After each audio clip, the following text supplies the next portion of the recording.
Welcome to the Immigrant Mother in Europe YouTube channel. My name is Yaira T. Thompson and I'm coming to you from my sunny backyard here in Denmark. Before we go into this week's topic, make sure you hit the subscribe button if you already aren't subscribed to our channel and the notification bell so you always know when we have new episodes.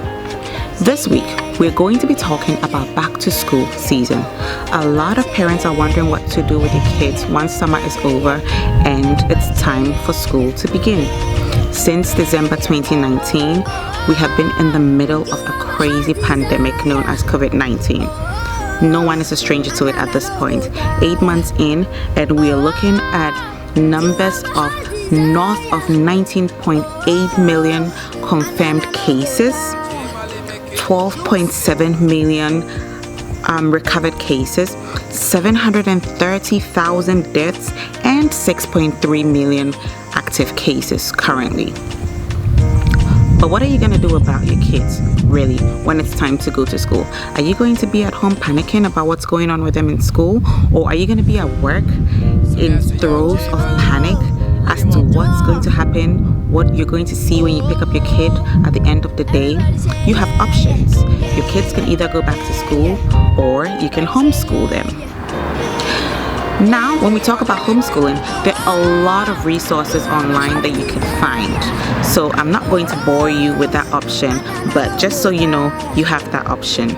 You can contact teachers who are currently not going into work, and you can have one-on-one tutoring sessions if you feel like you have no time to homeschool your kid by yourself, but you want to choose that option of homeschooling.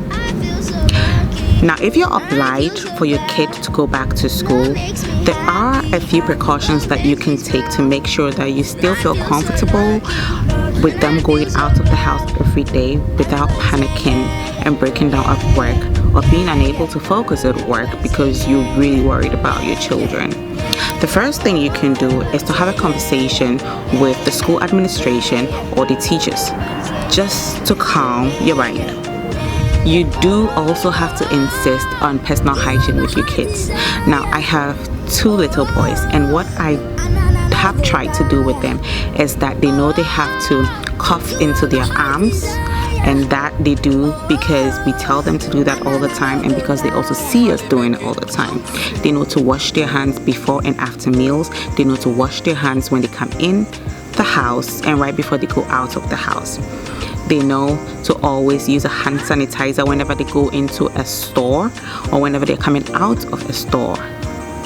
We also carry hand sanitizers in our car, in mommy's purse, in baby's diaper bag, so it's always available wherever we are, and they know that they have to use it. Sometimes I might forget and my son prompts me and says, "Mommy, we have to spray our hands before we go in."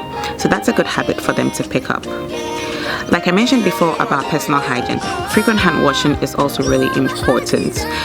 You can't just get rid of germs just by using alcohol-based hand sanitizers. You also have to frequently wash your hands under running water with soap. One thing we insist upon with my son whilst he's in daycare is that he does not share his food and drinks with anybody, not even his best friend. He eats his meals by himself. He does not share his meals, and he does not share anybody else's meals with them. So we make sure we ask what he wants in his lunchbox every single day, and we make sure he has exactly that so that he's not tempted to eat from another child's lunchbox.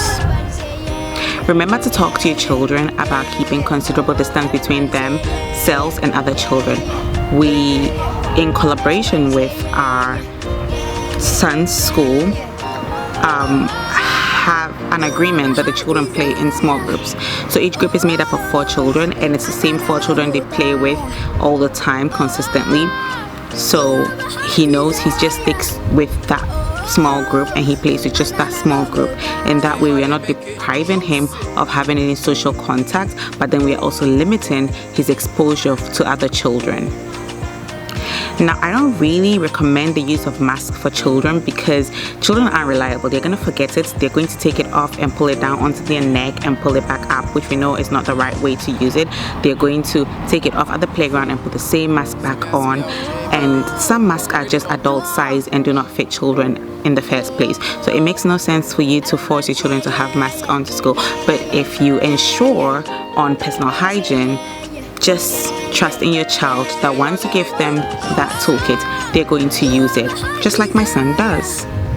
I really hope you find all of these tips helpful to you and ease your mind as your children go back to school during this back to school season. Don't forget, you can always find me on my website www.immigrantmotherineurope.com, also on Instagram at immigrantmotherineurope, and on Twitter and on Facebook. Until next time, please subscribe and hit the bell. Talk to you later. Bye.